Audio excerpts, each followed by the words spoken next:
మాట నెత్తావి. రచన పఠనం చక్రవర్తి.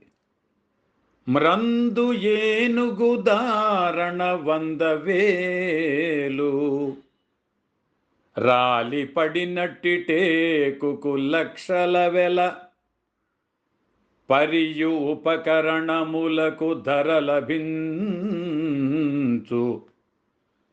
మంచమున బడ్డ సున్నయౌ మనిషి విలువ. మ్రందు ఏనుగు దారణ 100,000 రాలి పడినట్టి టేకుకు లక్షల వెల మరియు ఉపకరణములకు ధర లభించు